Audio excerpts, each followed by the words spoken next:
Warning: this podcast may contain adult language not suitable for snowflakes. In addition, you may see smoking and be subject to opinions you cannot handle. If you are a snowflake, please stop this video and go fuck yourself.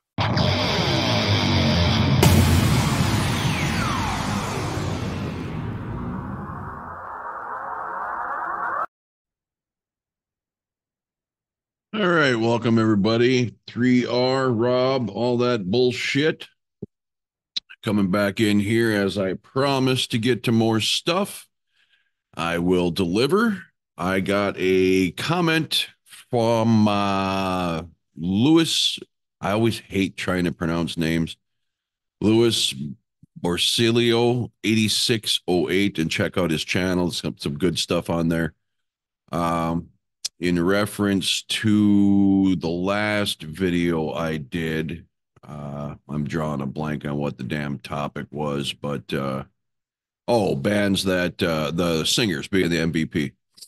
He said someone in the comments mentioned AC/DC, and that triggered a lot of memories. I never heard of AC/DC until Back in Black was released.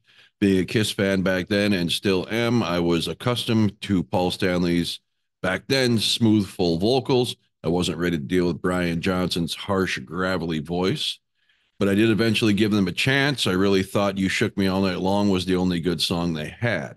This prompted me to give all their albums a chance. I've been an AC/DC fan since then, but I just can't listen to that Gateway song and a few others anymore. So I guess I'm trying to suggest for a future video idea is, was there a Gateway song by a band that got you into the band but now can't stand that song anymore? And that is a great question and a great topic for a podcast. So I really broke this down into two categories. One is going to be the song that hooked me, the Gateway song, if you will, as referenced by Lewis. And then another one's going to be just songs I used to absolutely love and I cannot fucking stand anymore. So to get to his deal, Gateway songs.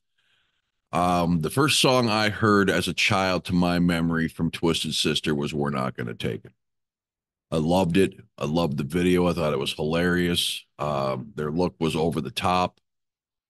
I can't listen to that song anymore. To me, it is ultimate in cheese. It's, maybe combined with the video, it seems so cartoonish. It seems childish. I don't see it as a rock or metal anthem anymore. I see it as a little kid song. I can't explain it. I'm almost embarrassed if I got non-metal fans around me and the song comes on like on my playlist or something. I actually feel embarrassed that it's on because I feel it's that cheesy. I can't listen to it anymore. I just can't. Another one would be Motley Crue, and it's no secret I've never been a huge Motley Crue fan. However, when I was a kid, they caught my eye like, anybody else who was into Kiss. It was something along that vein as far as the visual assault they took on you. And the video, the first time I experienced Motley Crue was the video on MTV for Looks That Kill.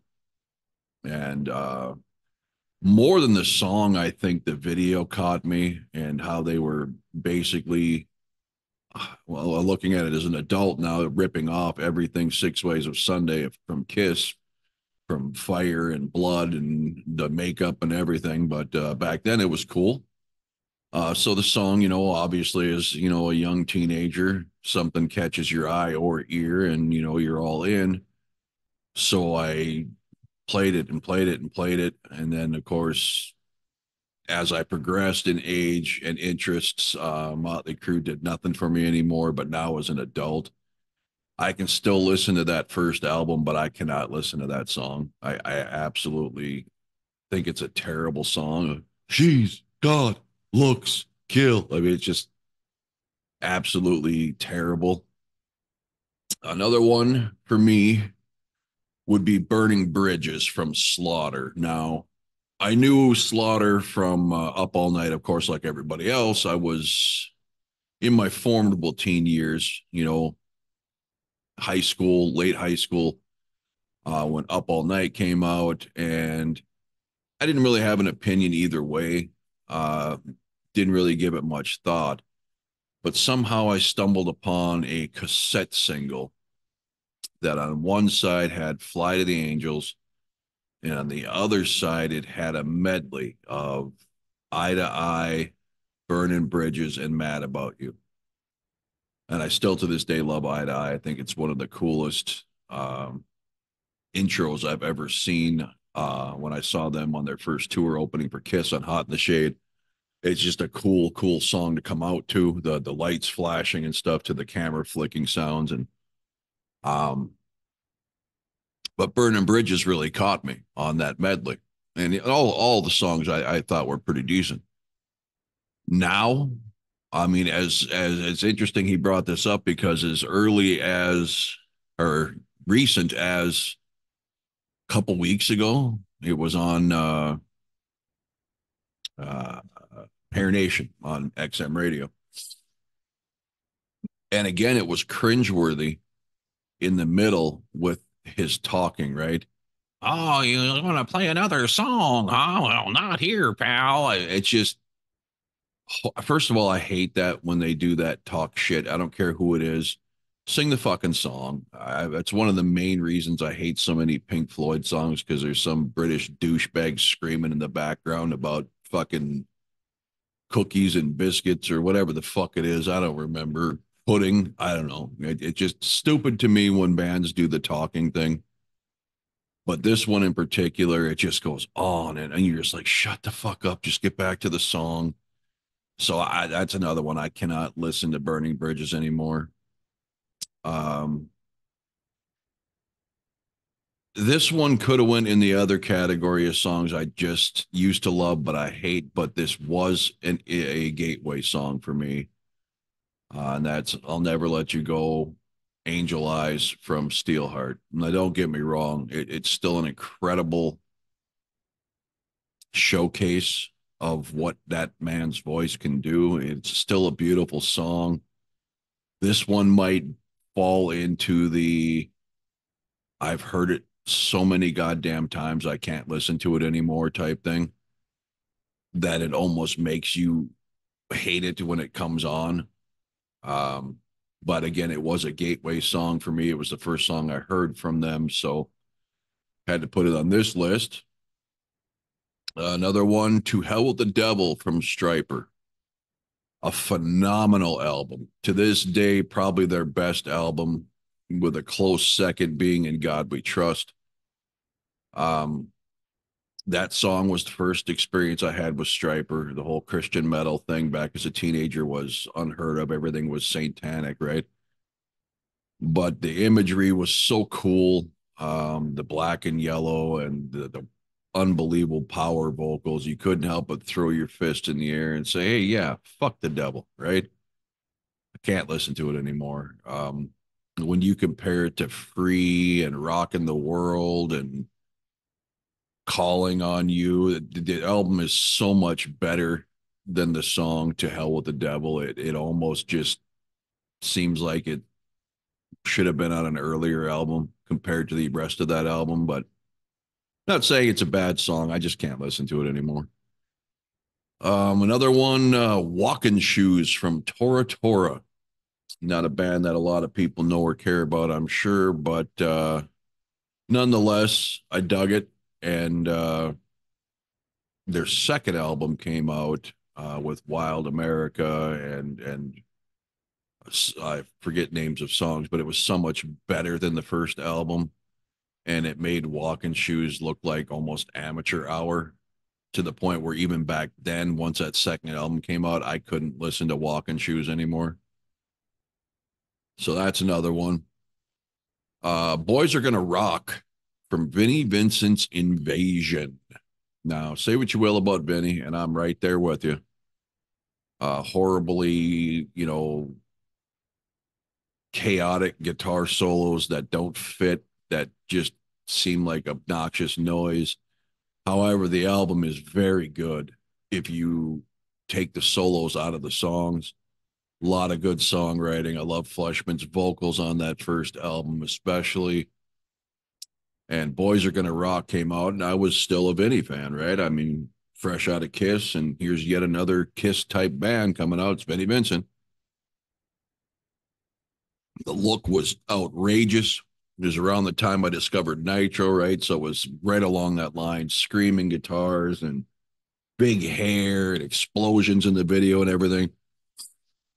I loved it. I thought, oh, this is fucking awesome. I got the album and I fell in love with the album. But as time progressed, when I put that album on, I was skipping that song, skipping that song, skipping that song, getting to more things like Animal and Twisted and Back on the Streets and Baby O, right? The more melodic songs. And the more I got into that stuff, the more I found Boys Are Gonna Rock to just be a noise fest. And I can't listen to that anymore. And sadly, one of my favorite bands of all time, Warrant. My intro to Warrant was Down Boys. I thought it was so cool, right? Especially the video they're doing the synchronized head banging to the side and all that cool stuff. And became a huge Warrant fan, um, and was until Belly to Belly. However, now when I go back to some of that first album is still appealing to me, but for the most part, I I feel Cherry Pie, Dog Eat Dog, Ultraphobic are much stronger albums. But Down Boys in particular, when that comes on, I gotta hit skip. There's just something about it that just doesn't sit well with me anymore. So rest in peace, Janie Lane. You were unbelievable. So now we'll get to a list of songs, and this could be endless. This could extend to many genres, as I do listen to other genres other than rock and metal. But just a quick list off the top of my head. I'm going to agree with Lewis, the commenter who inspired this video. You Shook Me All Night Long from AC/DC. Here's the thing, that can't be a gateway song for me because as a kid in what, fourth, fifth grade or whatever it was, I was introduced to Kiss to AC/DC by my neighbor. He's a year older than me, or my best bud, but he had the Dirty Deeds album. I think that's the name of the album. If it's not, AC/DC fans, don't kill me. But I had Dirty Deeds and Big Balls on it, right? And as a kid, Big Balls was hilarious. You know, he's got big balls. You know, it's like kiki, it's funny. But Dirty Deeds was a phenomenal song back then and still is. So I knew who AC/DC was before Brian Johnson. And then I just, for whatever reason, not intentionally, I just lost track of, AC/DC because my life was Kiss. So my reintroduction would have been Who Made Who from the soundtrack for the movie Maximum Overdrive with Emilio Estevez, which I still think, albeit cheesy, is a hilarious and interesting action movie. But Who Made Who was the shit, man. That was a killer song. And on that album, and you can correct me if I'm wrong, I believe they put other older AC/DC songs on there, but I didn't know that because I didn't have any AC/DC albums. And I think You Shook Me All Night Long was on there, but it wasn't. Their video came out shortly after on the next album or whatever. And I still remember Brian Johnson sitting there in the bathtub, scrubbing his back with the scrubber and, looking ridiculous. But I, like everybody else around, your 14, 15, whatever it was, years old, loved the song. It was a great song.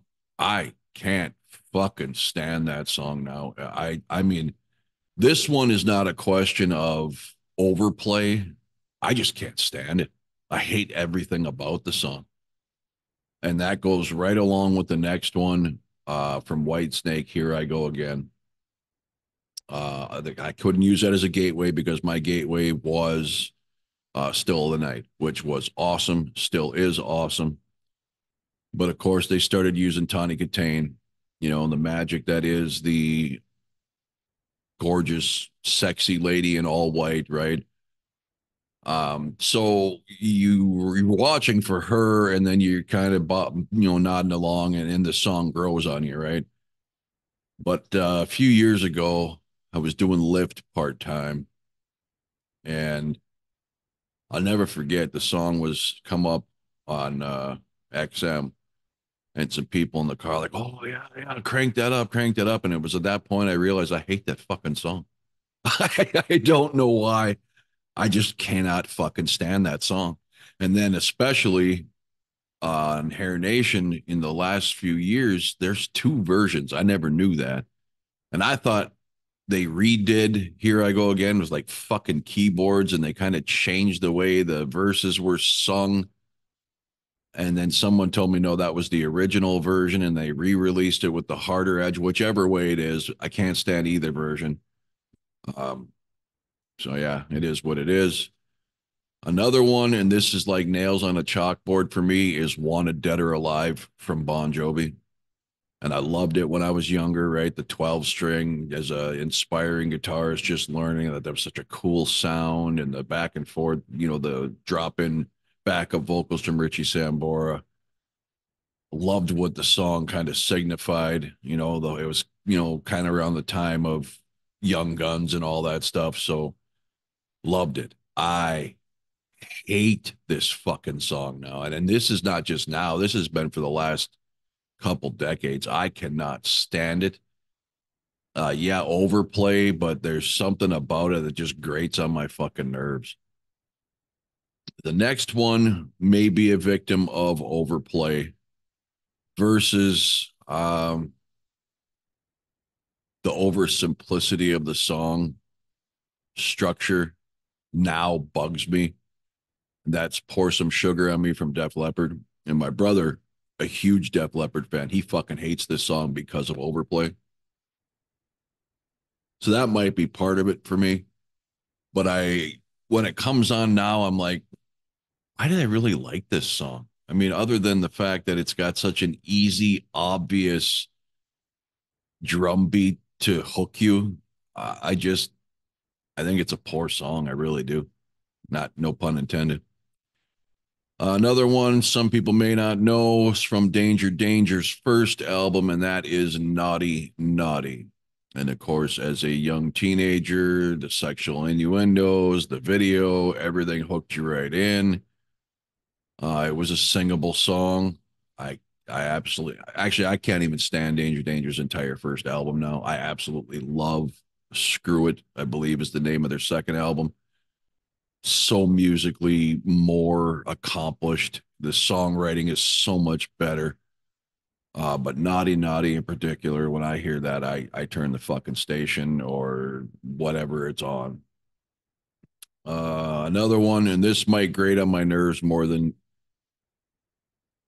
I won't say more than anything because the song from the most my most hated song from hair metal that was popular. I mean, there's plenty of shitty songs, but that was popular for no fucking reason. Has nothing to do with this list, but I'm just gonna throw it out there because it's on my mind. Hated it when it came out. Hate it to this day to the point where I would fucking be tempted just to break a fucking radio if someone was playing it, and that is Every Rose Has Its Thorn from Poison. One of the worst fucking rivaling Home Sweet Home as one of the worst fucking hair metal ballads ever. But along them lines is a song that I actually did like, but I feel that same anger towards that when that Every Rose Has Its Thorn or Home Sweet Home comes on, and that is Sweet Child from Guns N' Roses. As a kid, well, late teen, of course, being a guitar player, the intro was different, right? That guitar riff. So that hooks you. And, the guitar work through the song is a nice lullaby, even before the solo, it's always kind of singing along in the background there. But, man, I hate this fucking song now. And I realized how much I hated it along the time that Slash was doing those fucking commercials where they were hiring him in a band and he'd start playing that fucking intro and it was like nails on a fucking chalkboard. I didn't realize as a kid, and it may not be, But to me now, that fucking guitar intro sounds so out of tune and off key.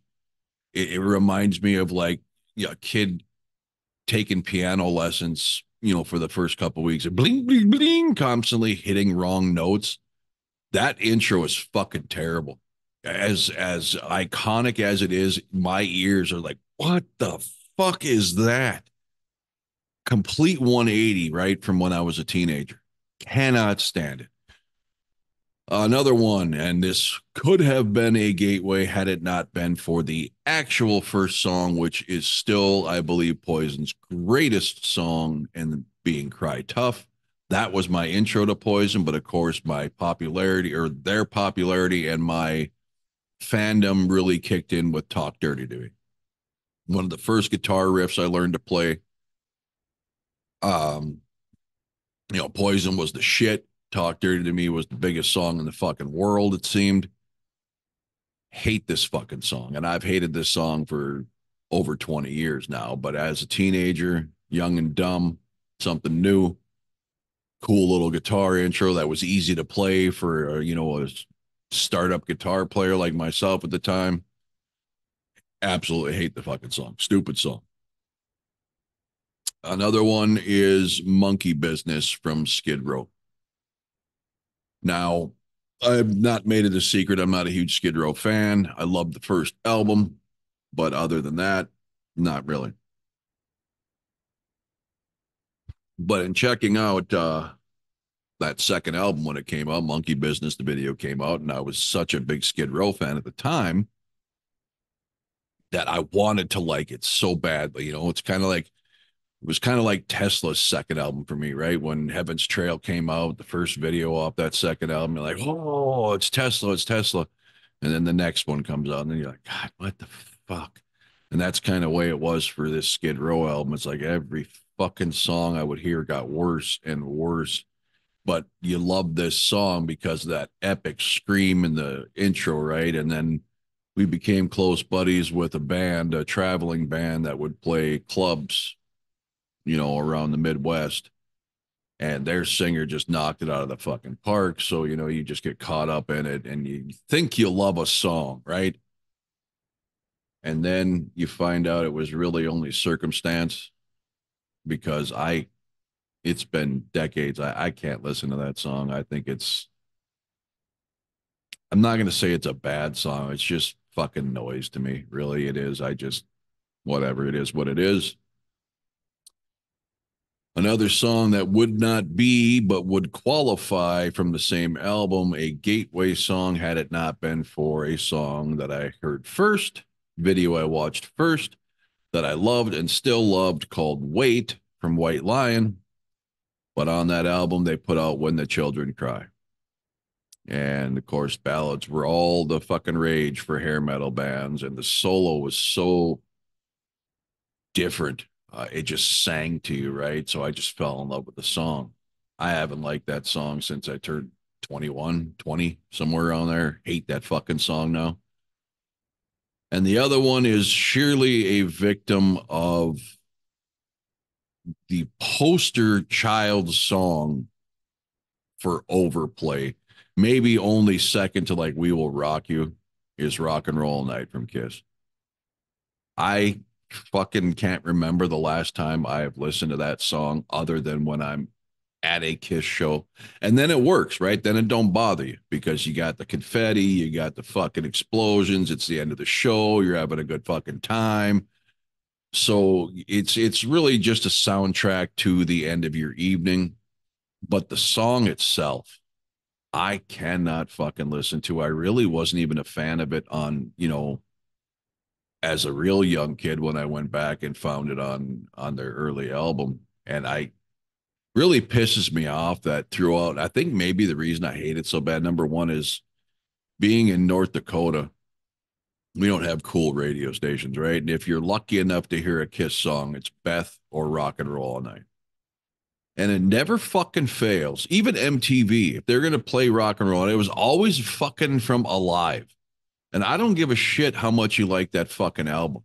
There are a million different live versions you could choose from for Rock and Roll All Night. So I can't stand the studio track. I can't stand the Alive One track.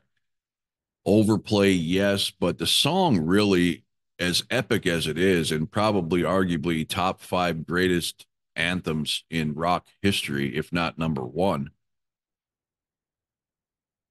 The studio album not having a solo, I don't get that. Um, I hate the fucking live version. There's something about a live one I don't like. I mean, as a kid, I did, but you give me a live two any day of the week over a live one, and forget about it. A live three is better than all of them. But anyway, not a Kiss conversation, but yeah, rock and roll night. I can't fucking, if it comes on Hair Nation or whatever while I'm driving doing my job, I fucking change the channel. Just can't do it. So anyway, Mr. Freely in the news, kind of related to what I was talking about in the last video that I spoke of, Ace. Um, can't go to Europe to tour because he owes the IRS a couple $100,000. I'm not going to get too far into this because I kind of pointed that out because it started with his mansion fucking foreclosing in what, 2013 or something like that. Not the point. Just going to push home again because no matter what I do, I'm not even going to put Ace on the cover of this video because it just brings out the people who want to defend him. I'm just going to say this.